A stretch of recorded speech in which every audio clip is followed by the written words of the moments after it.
High in the mountains of northern New Mexico, overlooking the village of Questa, a father and his young daughter lived in the dream home he built with his own hands. Friends and neighbors knew him as the kind of man who always offered up help and kept his door open to anyone in need. But that open door would one day invite in evil. In early September of 1999, both he and his 9-year-old daughter were found murdered inside their home. Now, 26 years later, this brutal crime remains unsolved and is just one of several homicides haunting this small, tight-knit community. Investigators have long said that the biggest barrier in cases like these is that community members may know more than they're willing to share and hold back by fear of retaliation. My hope in telling this story is that it might reignite the case in the mind of the right person, someone who can finally come forward with the information needed to bring justice for this father and daughter. I'm your host, Megan, and each week on A Simpler Time True Crime, I cover older unsolved cases and challenge the idea that a simpler time means a safer time. This week, I'm bringing to you the unsolved murders of Earl and Clarissa Gonzales.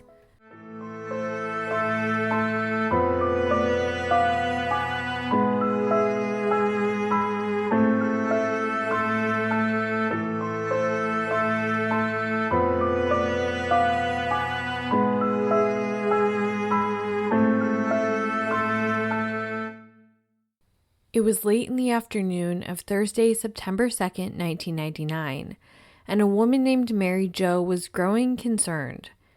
She had been trying to call her boyfriend, 51-year-old Earl Gonzales, and had been unable to reach him all day. 1999 was a time of much lighter cell phone usage, and even people who had them, they weren't glued to them 24/7. Not to mention, I can assure you that where Earl and his daughter Clarissa lived would not have had cell phone service. With something just not sitting right, Mary Jo decided to go up and check on him. Earl and Clarissa lived on the outskirts of Questa, New Mexico. With a population of 1,500 at the time, everyone knew everyone. In fact, the population has only climbed to just over 2,000 in the past 25 years.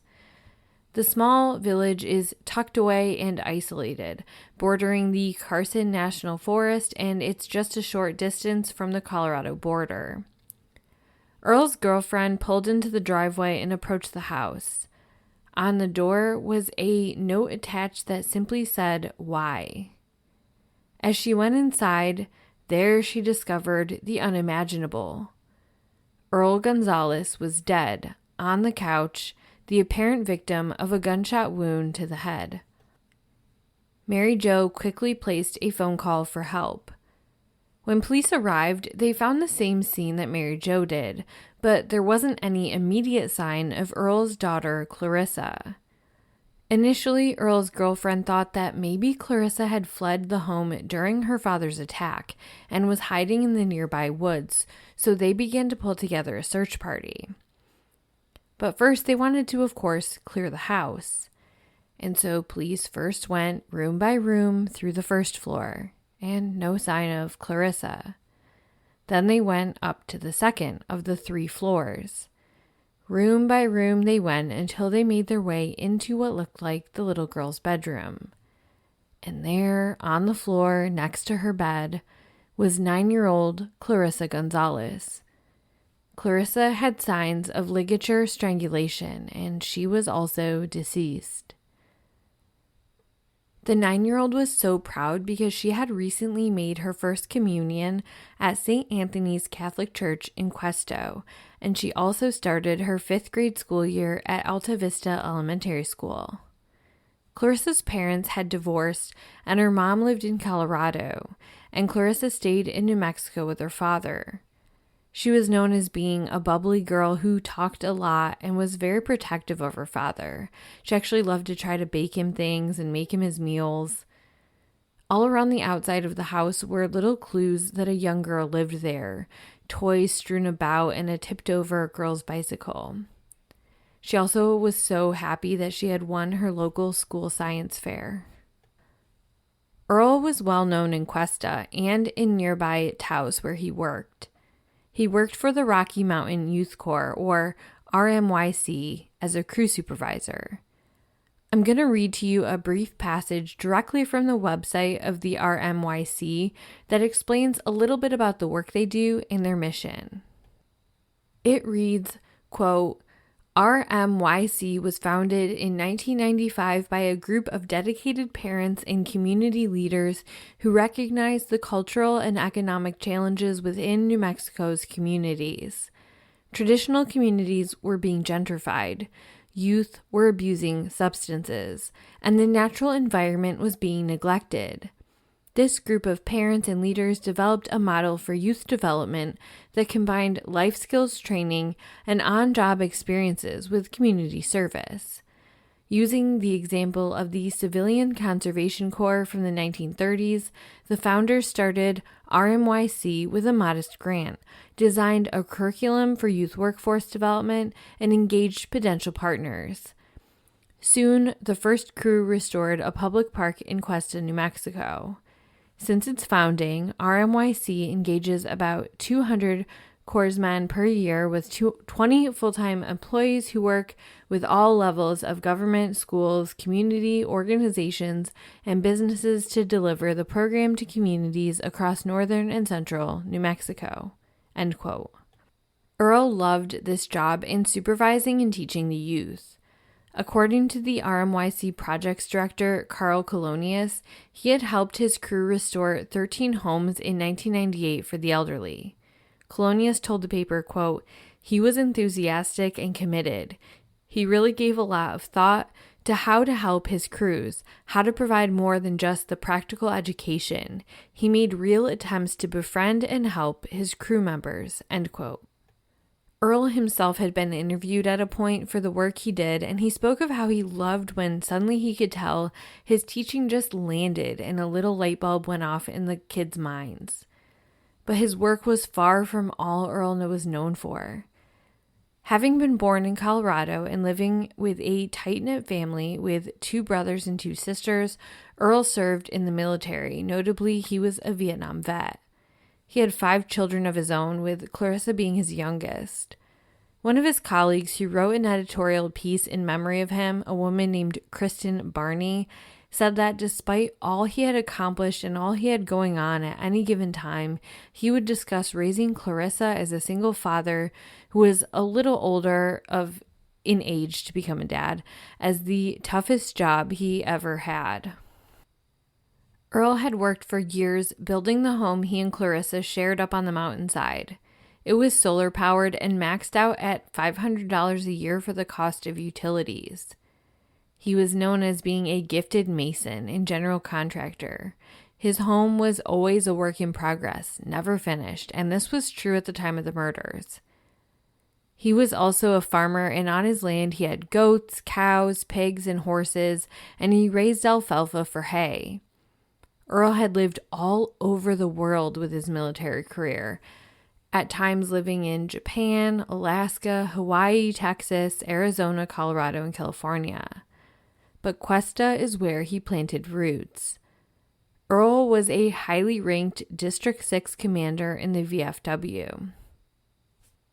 He also held an associate's degree in business administration from Northern New Mexico Community College and also studied engineering, architectural engineering, and psychology at the University of New Mexico, New Mexico State University, University of Arizona, and Pima Community College in Tucson, Arizona. Earl was known as someone who would lend a hand to anyone, and he kept his door open for anybody in need, literally. He didn't lock his doors, and he never felt unsafe. So when police noticed there were no signs of forced entry, this wasn't necessarily a surprise. It was pretty quickly determined that Earl and Clarissa had been murdered while they'd been asleep.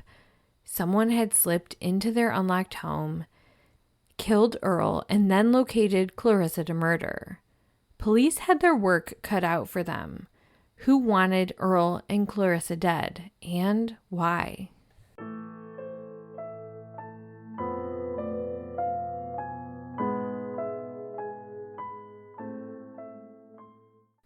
I wanted to take a moment to thank you for tuning in this week. There are a few ways you can help support the podcast. 1, you can follow it on your preferred listening platform and leave a review. 2, share the podcast on your social media or with a friend. 3, I now have a Spreaker Supporters Club linked in the bottom of the show notes. If you're able to, the $5 a month greatly supports me in continuing to do more work in this space, and pretty soon I'll be adding some bonus content there as well. I appreciate you all so much.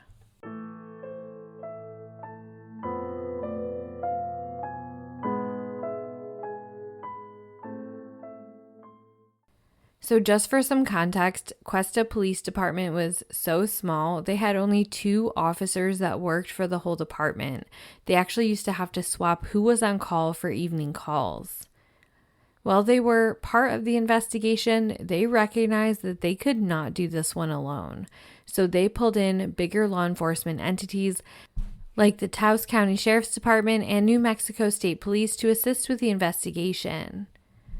First, it was important to go through how and when Clarissa and Earl were killed. The autopsies revealed that the two had likely been murdered about 12 to 24 hours before the bodies were found by Earl's girlfriend. Witnesses were able to place Clarissa and Earl as alive and well during the day and evening of Wednesday, September 1st. This led them to believe that the murders likely took place overnight into the early morning hours of Thursday, September 2nd, as the two were asleep. Earl would have been attacked first on the couch with a single gunshot wound to his left temple. The source material is all over the place on this. Some sources call it a wound from a small caliber pistol, others describe it as a high caliber weapon, and a couple of places on the internet refer to it as being Earl's own .45 Ruger Blackhawk missing from his home. Police have never stated anything was stolen from the Gonzales home. In fact, that was part of the mystery. Robbery didn't appear to be a motive, and that's just one of a few different internet rumors that I can't confirm but will discuss and make clear that it's unconfirmed. That doesn't mean it's not true, it's just not been verified. After killing Earl, it appears Clarissa was killed in her bedroom. Police took some different items that could have been used for ligature strangulation, as that is how it was determined that Clarissa was killed. They took telephone cords and a plug-in heated blanket to see if any of those had forensic evidence on them.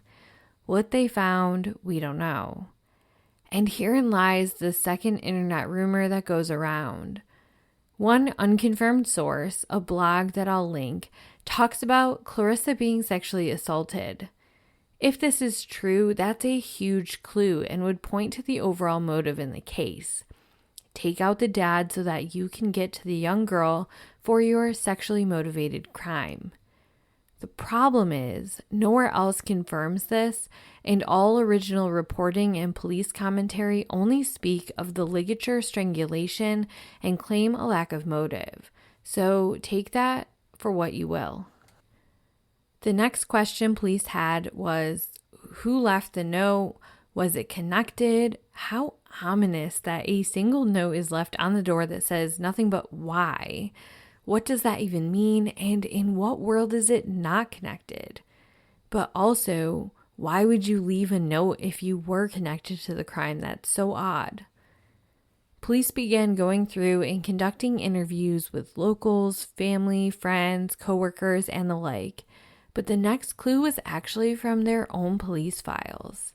You see, Earl's truck had been stolen just a few days prior to the double homicide. He had filed a police report on August 27th that his black 1994 Ford truck with license number 231 LMB with the words Thunder written across the side had been stolen from around Old Llama Road. This road was a scenic route through the area, and it's unclear how it was stolen or exactly when. Like, was it overnight? Was he at work? But at the time of the homicide, the truck and who stole it had not been identified or found. The townspeople had to wonder, did whoever steal his truck come back and harm him further? My boyfriend always tells me that he doesn't keep his identifiable documents like insurance and registration docs in his glove compartment, but rather in his wallet so that they're always on him and his person. And in case something ever happened, like someone broke into his vehicle, they wouldn't have his home address. Maybe the people who stole Earl's vehicle just a few days before his murder came back to rob him and stumbled into him being home. I mean, in one sense, you have to expect if you burglarize a house overnight that there will be residents home, but maybe they were surprised by him sleeping on the couch. But then why go upstairs and kill his 9-year-old, who clearly isn't a witness? It doesn't make a ton of sense, but it also can't be completely ruled out. The people of Questa were afraid. Questa's rugged location and isolation, tucked deep in the mountains of northern New Mexico, give the village a sense of both intimacy and secrecy. In a place where everyone knows everyone, gossip travels quickly, but so do fears of retaliation. That combination can create an environment where people keep quiet even when they may hold pieces of the truth. The small town closeness that binds neighbors together also allows for unspoken codes of silence, and over time, that silence can become a breeding ground for crime, cover-ups, and unanswered questions. One thing that was interesting is that anyone who was interviewed in the papers, just as concerned neighbors, they were all anonymous, citing their fear that the killer or killers would come back for them. One woman who was a nearby neighbor whose daughter played with Clarissa said that she couldn't sleep after she found out what happened and said, quote, "It's shocking to think that something like that could happen here. It's such a small, quiet town," end quote. But others in the community had skepticism of their small town safety. And that might be because of the relatively high amounts of murders and missing persons from Questa and the nearby community of Taos. Here are just a few of the cases. In July of 1987, 20-year-old Fritz Villalpando III of Questa, New Mexico, was found shot in the back of the head after attending a large 4th of July family gathering. Accounts of what happened that night have always been murky, with conflicting stories about his actions and who he may have been with. Despite the small size of the community and the many people present, no one has ever been held accountable, and nearly 4 decades later, his murder remains unsolved. With Fritz's homicide, there were literally dozens of witnesses, and still nobody will talk. In 1988, Michael Riddle, age 32, and Keith Landormeyer, I'm hoping I'm saying that correctly, he was 25 years old, they were found bludgeoned to death in their rented home on the outskirts of Questa, New Mexico, after being undiscovered for more than a week. So it was a really horrific scene when they were finally found. A friend named Duke White discovered the bodies when he noticed the lawn was overgrown, the dogs looked starving, and there was a foul odor coming from the house. Inside, investigators found the victims in advanced decomposition, along with evidence of a small marijuana growing operation of nearly 200 plants. Though White became a person of interest due to his inconsistencies in his account and delays in notifying authorities, no one was ever charged, and the case remains one of northern New Mexico's many unsolved homicides. Just before Christmas in 1993, Arnie Cisneros Sr., age 30, was shot and killed, and this was right in Questa, New Mexico. He was leaving the El Monte Carlo lounge with his girlfriend and some friends. He left the bar following a pool game, and he was reportedly walking when he was attacked. He had a 4-year-old son at the time of his death, and the investigation into his murder, both initially by local authorities and later through community efforts, has widely been criticized as bungled, with claims of insufficient follow-up, lack of leads, and no one ever convicted, and his case still remains unsolved. Barbara Hollick was a 33-year-old German native who had lived in Taos, New Mexico, which is about 15 or so miles away from where Earl and Clarissa lived, and she had lived there since 1989, and in late June of 95, she disappeared. She was an artist, she sold handcrafted jewelry and painted pottery, and she was well known in the community. On the night she vanished, she was seen having a drink with friends near the Taos Plaza, and when she failed to show up for work a few days later, her employer reported her missing. Inside her apartment, investigators found many personal items still in place. Her purse was there, passport, keys, money identification, and I'm talking about thousands of dollars in cash. So her apartment seemed undisturbed, but she actually had access to this other recently vacated apartment. Actually, I should go back for a minute. Her own apartment seemed undisturbed, but there were 2 work gloves in these weird positions. One was on the floor in front of the refrigerator.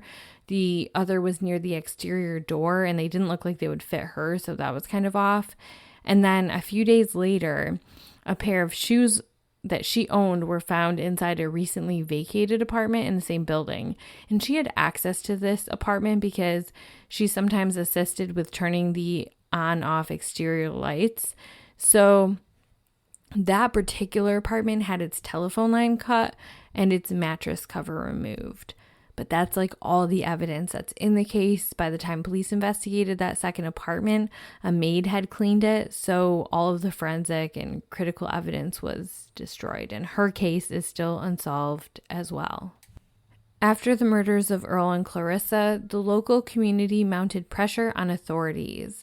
A local resident named Felipe Gonzales wrote to the paper in criticism of the authorities investigating these cases, and he wrote, quote, "Law enforcement in the Questa area seems to be just a dream for most residents of Questa. I am a former resident and still vote there. I have been given to understand that since 1968, there have been 14 unsolved murders in the Questa area. Why? The recent murders of Earl Gonzales and his daughter Clarissa have really shaken the community. A grand jury should be called in to dig into the lawless town. Someone with guts should get the ball rolling to convene a grand jury to find these murderers. Someone please get the ball rolling before there's another unsolved murder.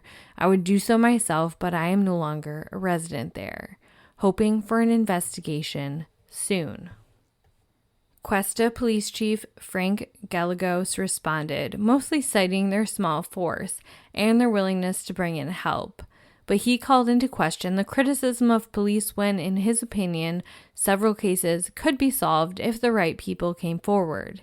He wrote back, quote, "One thing we must bear in mind is that it takes a community working together to make Questa a better place to live. How can we as citizens complain if we are not willing to get involved?"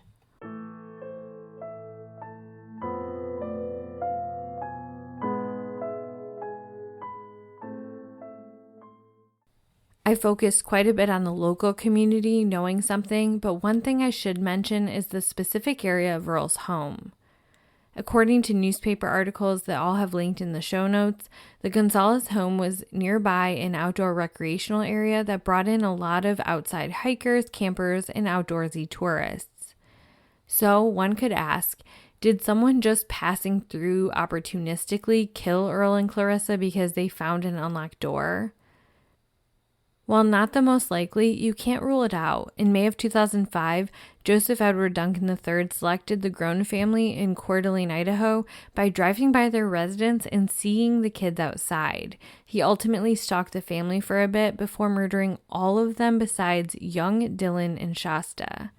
Shasta ultimately survived the ordeal heroically, but I bring this up because if some sicko was just in the area, it's not outside the realm of possibility that they saw all of Clarissa's toys outside of the home, and they watched Earl and Clarissa's routine before striking. If that's the case, it's going to be much harder to solve. About a month after the murders, police found Earl's missing truck and 2 juveniles were arrested. The 2 had allegedly stole it for joyriding purposes, and a known drug dealer in Questa had concealed the vehicle in a field. One final rumor that persists in this case is that Earl had confronted these said juveniles himself right before his murder and pointed the finger at them. this was never substantiated by police or in the media. So again, I'm not saying it didn't happen. I'm just saying that I can't substantiate it. So it's important to me when you listen to my podcast, you know what's rumor and what isn't. In the months following the murders, candidates vying for the district attorney's role used the Gonzales case to emphasize the change they were willing to bring to the position.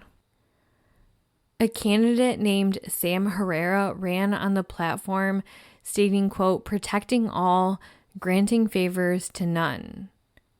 Sam Herrera was not successful in his campaign, but some point to the status quo is the problem, because he said in his campaign, he said, the status quo has failed us. The old paradigms no longer work. The status quo failed, and he named all these victims in the area. And he just said his commitment was to the people and just go vote for him.